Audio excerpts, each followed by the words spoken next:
Quels sont les signes que quelqu'un est appelé au ministère prophétique? D'accord. Quels sont les signes que quelqu'un est appelé au ministère prophétique? Bon, déjà, nous devons définir peut-être l'appel. Amen. Gloire à Dieu. Alors prophète, j'ai une première question, forcément, de l'appel à l'exposition au ministère prophétique. Ça m'inspire alors quelque chose. Quels sont les signes que quelqu'un est appelé au ministère prophétique? D'accord. Quels sont les signes que quelqu'un est appelé au ministère prophétique? Bon, déjà, nous devons définir peut-être l'appel. C'est vrai. L'appel, déjà basiquement parlant, il y a un thème que je prépare d'ailleurs pour mon église, le thème d'une série que je vais enseigner sur j'ai un appel. Parce qu'aujourd'hui, ce qui encourage beaucoup les gens à un peu plus dans la vie chrétienne, ou peut-être ce qui mène plusieurs aussi à la confusion, des fois un excès de zèle, c'est ce concept j'ai un appel. C'est vrai. Voilà, j'ai un appel, j'ai un appel. Des fois, on rend ça un peu trop spécial. Des fois, on pense que ça va nous distinguer des autres, que j'ai un appel. Et pourtant, tout le monde a un appel. Amen. Nous avons déjà eu l'appel au salut. Yes. Donc, Dieu nous a appelés. Nous étions dans le monde. Le Saint-Esprit a frappé à la porte de nos cœurs. Selon ce que Jésus disait, lorsqu'il viendra, il convaincra le monde. Yes. Le Saint-Esprit, hors de l'Église, nous a touchés. Nous avons donné nos vies au Seigneur. Nous avons reçu le l'appel au salut. Et nous avons dit oui au salut par la foi en Jésus-Christ. Yes. Maintenant, en Christ, nous avons tous différents appels qu'on peut aussi identifier comme différents ministères. Vous allez voir dans Éphésiens chapitre 4, lorsque l'apôtre Paul parle des 5 ministères, il dit que ces dons ont été donnés pour le perfectionnement des saints en vue de l'œuvre du ministère. Donc 2 choses. Numéro 1, parfaire les saints. Parenthèse, on dit que les saints doivent être perfectionnés parce qu'il y a une différence entre être saint et être parfait. Nous sommes tous saints, mais nous ne sommes pas tous parfaits. La sanctification est une chose et la perfection en est une autre. La sanctification vient de Christ qui nous a donné sa nature sainte, mais la perfection est maintenant le travail que les 5 ministères font pour prendre de quelqu'un de là où il est né de nouveau, à l'emmener jusqu'à ressembler à Jésus dans la maturité. Et là maintenant, c'est le travail des 5 ministères qui lavent l'Église par l'eau de la parole et par les enseignements. Et on dit, pour le perfectionnement des saints, en vue de l'œuvre du ministère. Ça veut dire que tous les saints doivent être perfectionnés et tous les saints ont un ministère. Généralement, à l'Église, nous les pasteurs, nous avons cette mauvaise habitude de toujours dire vous êtes tous ici pour mon appel. Vous êtes tous ici pour ma vision. Vous êtes tous ici pour le programme que Dieu m'a donné. C'est vrai, c'est la vérité. On doit tous être là. Quand on est sous une commission, on travaille sous un leader et sous la vision que Dieu lui a donnée. C'est vrai. Mais quand on est aussi à la tête d'une structure, nous ne devons jamais oublier qu'en tant que don du Christ dans les 5 ministères, nous avons eu l'appel d'aider aussi les saints, non seulement à être parfaits, mais aussi à découvrir leur ministère. Donc, un pasteur d'une église ne peut pas dire aux gens que vous n'êtes là que pour ma mission, pour mon ministère, mais nous sommes là aussi pour votre ministère. Afin d'aider chacun à découvrir son appel, en d'autres termes, son ministère, de l'emmener à être identifié, à être équipé, à être impacté et à être relâché. Et ce ministère peut aller dans différents domaines.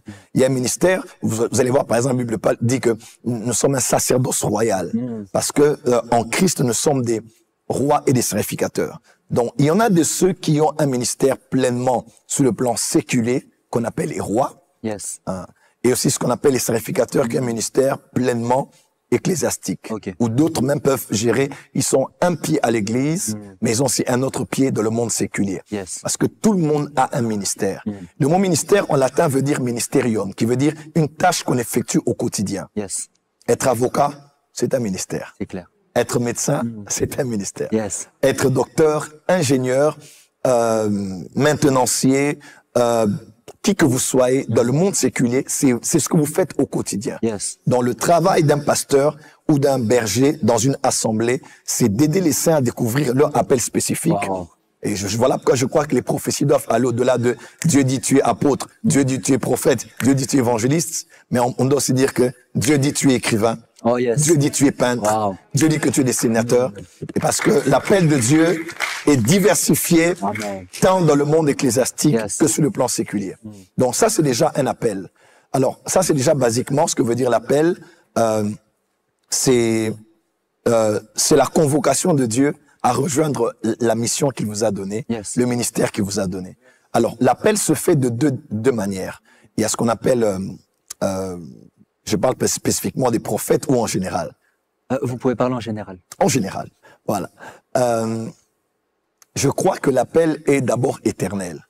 C'est-à-dire, je crois que Genèse 1, verset 26, 27, 28, la Bible déclare, Dieu a dit, faisons l'homme à notre image, à notre ressemblance. Genèse 1, Dieu bara, Dieu crée l'homme. Yes. Et Dieu crée l'esprit. En français, comment on dit? Dieu a créé tous les êtres humains. Dans Genèse 1, Dieu crée les esprits des êtres. Et dans Genèse 2, Dieu maintenant forme, Yatsar. Il forme et il introduit l'esprit dans un corps et le contact de l'esprit et du corps donne l'émanation à l'âme. Ainsi, l'homme devint une âme vivante. Il devint une âme vivante. Donc, Genèse 1, suivez-moi bien, Dieu crée l'esprit. Genèse 2, Dieu met l'esprit maintenant dans des corps. Et par la procréation, Dieu dit, soyez féconds. Chaque fois qu'il y a connexion entre papa et maman, les reins de l'homme et la matrice de la femme, il y a l'être immatériel qui entre et il y a conception, 9e mois, il y a accouchement. Moi, je crois que l'appel, que ce soit pour le ministère prophétique ou pour autre chose, l'appel commence d'abord par l'éternité. Jérémie chapitre 1, Dieu dit à Jérémie, il dit que je t'ai, avant même que tu ne sois conçu dans le sein de ta mère, moi Dieu, je t'avais connu et je t'avais établi prophète des nations. Donc l'appel ne commence pas lors de la conception du bébé, où on voit quelqu'un dire « Votre enfant dans le ventre sera un prophète ». Non, non. Je crois que l'appel commence avant même la conception.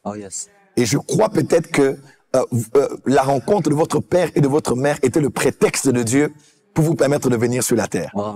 Il a dit « Je t'ai d'abord je t'ai connu et je t'ai établi ». Une autre version dit « Je t'ai consacré ». Et quand on parle de consacrer, on met l'huile sur quelqu'un. Donc, à vrai dire, votre appel n'a pas commencé ici. Quand vous avez 15 ans, 10 ans, 20 ans, 5 ans, 30 ans, non. Votre appel a commencé avant de naître. Quand vous étiez esprit, quand Dieu vous créait, il créait votre esprit avec une configuration particulière de ce à quoi vous serez appelé. En tant que prophète, il m'est arrivé, et par la grâce de Dieu, j'ai appris cela aussi de certains témoignages. J'y ai déjà été, humblement parlant, en allant dans le monde spirituel, en allant dans les appartements au ciel, il y a des lieux où les esprits des êtres humains existent. Les esprits que Dieu enverra sur la terre. Et il y a comme, je donnerai une image, il y a comme des catégories, comme des chambres avec des catégories. Vous voyez, quand vous montez ici, vous allez voir ici c'est bureau, pasteur, vous voyez ici c'est assistant, vous voyez. Donc il y a à l'intérieur, le nom que vous voyez, c'est la fonction de la personne ou de la chaise qui est établie là dans ce bureau. Au ciel, il y a des lieux où il y a les esprits des rois. Au ciel, il y a des lieux où il y a des esprits des prophètes. Au ciel, il y a des lieux où il y a des esprits de telle catégorie de personnes.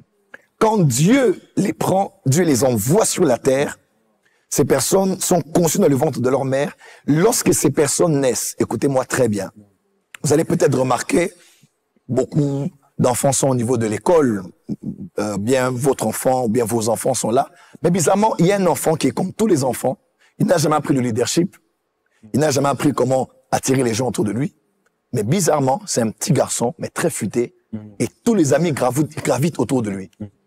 Ça n'a rien à voir de physique. C'est l'esprit qu'il porte. C'est un esprit roi, un leader qui est venu sur la terre. Et on peut même l'identifier quand il est encore petit. Pas besoin qu'il soit chrétien, pas besoin qu'il soit né de nouveau. Dès qu'on le voit déjà petit qu'il est, on se dit, mais pourquoi cet enfant domine? Cet enfant commande. Cet enfant, même à la maison, même les parents le savent. Cet enfant-là, il a un esprit fort. Même les sorciers, quand ils veulent envoûter, ils savent que on a envoûté ici et là, mais cet enfant, on dit un esprit dur, un esprit solide. Ce n'est pas lui, mais c'est d'où a été tiré son esprit. Cela me permet d'ailleurs de vous aider à vous poser la question de savoir qu'est-ce qu'on appelle l'esprit des prophètes. Est-ce que je peux commencer? C'est parti. Qu'est-ce qu'on appelle finalement l'esprit des prophètes? Là, je parle de l'appel dans l'éternité. Yes. Qu'est-ce qu'on appelle l'esprit des prophètes? Premièrement, quand on dit l'esprit de prophète est soumis aux prophètes, bon, j'aimerais déjà dire, mais les prophètes sont soumis au Saint-Esprit aussi. Amen. Parce que généralement, on a l'habitude d'utiliser ce verset pour dire, la sœur là, elle est agitée à l'église et puis l'onction est tombée sur elle. Et puis on se dit, bon, priez pour elle. L'esprit des prophètes est soumis aux prophètes. Calme-toi, calme-toi, calme-toi. Amen. Basiquement parlant, première définition, ce texte veut dire que l'impulsion prophétique est soumise à la volonté et au contrôle final de la personne qui le ressent, qui la reçoit, qui la manifeste. Donc je suis sous onction prophétique, je peux aussi me calmer. Ouais. L'esprit des prophètes est soumis aux prophètes. Yes. Mais ce verset veut aussi dire, bon, l'esprit des prophètes dans ce contexte, c'est l'impulsion prophétique. C'est l'onction prophétique. Yes. C'est la mouvance. Vous êtes emporté, vous prophétisez, vous êtes emporté, vous n'avez pas à arrêter. Vous pouvez vous arrêter parce que l'esprit des prophètes est soumis aux prophètes. Deuxième définition, l'esprit des prophètes veut dire aussi l'esprit humain des prophètes. L'esprit humain des prophètes. Je répète, l'esprit humain des prophètes. Yes. L'esprit des prophètes veut dire aussi l'esprit humain des prophètes. 10 personnes en face de vous, une seule est prophète. Croyez-moi, toutes ces personnes ont des esprits, mais la personne qui est prophétesse, bien qui est prophète, n'a pas que l'esprit là, mais le corps comme tout le monde.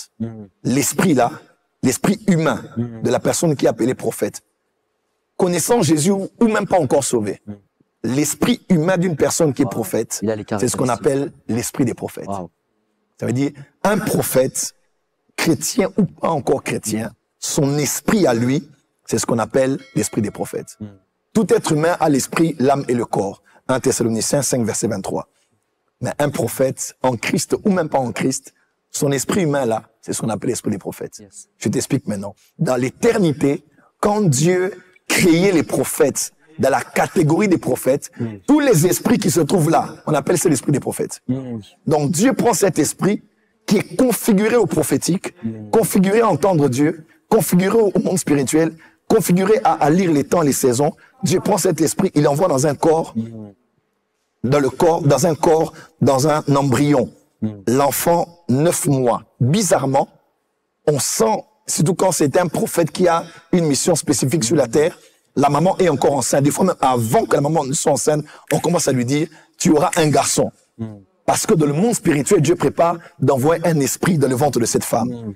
L'enfant est enceinte, Satan n'est pas omniscient, mais il peut connaître suffisamment en lisant les temps et les saisons. Il dit, cet enfant, il y a quelque chose dans la vie de cet enfant. Le mouvement angélique autour, parce que les démons voient les anges. Les mouvements angéliques qui sont autour de cette maison actuellement, il y a, on dirait quelque chose qui se passe. On est sur cette rue, on sort ici, et vous voyez des voitures de la présidence, vous saurez qu'il y a une autorité quelque part ici sur l'avenue. Yes. Ouais. Et les esprits mauvais savent, ils peuvent voir dans la maison des lumières, voir des anges, ils savent, la grossesse là a quelque chose. Et on voit les combats, les mauvais rêves, les besoins d'avorter, le papa qui sort de la vie de la femme, et puis elle reste femme seule, elle met au monde un enfant. Et lorsque l'enfant naît, des fois, comme des hommes comme William Marion Branham, qui était prophète, on voit la nuée, la colonne de nuée entrer dans la chambre là où Branham était né, et la nuée s'est posée. Pourquoi? Parce que c'était un signe que cet enfant était un prophète, un esprit de prophète qui vient de naître dans un corps. C'est ainsi que vous allez voir, quand un prophète naît, même s'il n'est pas encore converti, vous entendrez les témoignages comme quoi, à 5 ans je prophétisais, à 2 ans je prophétisais, à 6 ans je prophétisais, et bizarrement, ces personnes n'ont peut-être jamais reçu Jésus, mais elles disaient les choses qui arrivaient, elles voyaient des choses qui s'accomplissaient. Par quoi? Par l'esprit des prophètes. Parce que l'esprit des prophètes qu'elle avait, cette personne, même si elle n'est pas régénérée, donc elle n'a pas été sauvée en recevant Jésus, l'esprit de prophète tout court vous donne la capacité d'entrer en contact avec le monde des ténèbres. Je vous défie avec une question. Qui sont les médiums ou les voyants? Ce sont juste des gens qui ont l'esprit de prophète, mais qui sont pas nés de nouveau. Voilà. Sinon, si c'était si facile, tous les païens allaient commencer à voir, tous les païens allaient commencer à voir le monde spirituel. 99% des gens qu'on appelle des voyants, des médiums, les hommes dans le monde des ténèbres qui voient là, ce sont des prophètes. Wow. Qui ont l'esprit des prophètes, mais puisqu'ils n'ont pas été sauvés, wow. Le diable a pris contrôle de leur esprit et a donné leur esprit sous le contrôle des esprits mauvais, wow. Des esprits familiers, des esprits de famille, des esprits de sorcellerie de famille, des esprits des voyants de famille, des villages. Et vous voyez des gens là commencer à prophétiser sous des esprits mauvais. Satan ne peut utiliser que quelqu'un qui a une prédisposition à aller dans une direction. Wow. C'est ce qu'on appelle l'esprit des prophètes. L'esprit des prophètes, c'est l'esprit d'un prophète dans le corps d'un être humain. Qu'il soit païen ou chrétien, il peut déjà commencer à voir. Voilà pourquoi je suis prophète. Je peux prophétiser par le Saint-Esprit, prophétiser par l'onction prophétique, prophétiser par le don de prophétie, prophétiser par les 5 sens spirituels, prophétiser par la vision de lumière que je vois sur quelqu'un. Okay. Il y a à peu près 32 voies par lesquelles un prophète peut voir. Wow. Mais seulement, je peux aussi prophétiser par l'esprit de prophète. C'est-à-dire que quand je dis, dans mon esprit, je vois. Je sens que dans mon esprit, c'est pas forcément le Saint-Esprit. Mon esprit, sous le contrôle de l'esprit, mais mon esprit de prophète est capable de voir. Ok. Voilà. Wow. Donc, comme pour dire... On peut acclamer le Seigneur. Voilà. Donc, comme pour dire, l'appel n'a pas commencé quand on t'a dit tu es prophète. L'appel n'a pas commencé quand tu as reçu Jésus. Yes. L'appel n'a pas commencé quand tu as été sauvé. L'appel a commencé avant que tu naisses dans le ventre de ta mère. Dieu t'avait déjà appelé prophète. Voilà pourquoi on ne devient pas prophète, on est prophète.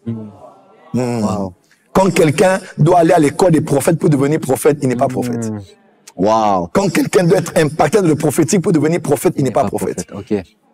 Quand quelqu'un doit passer par le mentorat d'un prophète pour être prophète, il n'est pas prophète. Un prophète, il naît prophète. Mais seulement, là, c'est l'appel éternel. L'appel dans l'éternité. Dieu qui vous a appelé avant que vous naissiez. Maintenant, nous qui sommes chrétiens, nous savons que vous pouvez avoir l'esprit des prophètes, mais ça ne garantit pas votre éternité. Parce que tous ceux qui sont nés d'un homme et d'une femme, sans Jésus, sont morts. Sans Jésus, n'iront pas dans la félicité éternelle. Yes. Voilà pourquoi maintenant, un esprit des prophètes sans régénération peut voir, peut entendre, mais ne sera pas sauvé, n'aura pas l'éternité. Yes. C'est ainsi que nous prenons toujours compte de veiller à ce que les gens qui prophétisent là soient nés de nouveau. Mon frère, on a beaucoup de sorciers à l'église aujourd'hui qui se disent, ils se sont seulement convertis aux prophètes, mais ils n'ont jamais donné leur vie à Jésus. Wow. Voilà. Et quand ils viennent là, ils disent, ils voient, ils font des choses, et nous on dit Alléluia, Amen. Et ce sont les esprits mauvais qui se connectent à nous, qu'on dit des Amen, des Alléluia, on est possédé, on est lié, tout ça, parce que c'est l'esprit des prophètes, mais utilisé par des démons. Nous maintenant, dans le corps du Christ et dans le Nouveau Testament, on commence d'abord par le salut. Yes. C'est-à-dire que ton esprit soit l'esprit d'un roi, d'un prophète, d'un sacrificateur, d'un grand inventeur, d'un grand savant.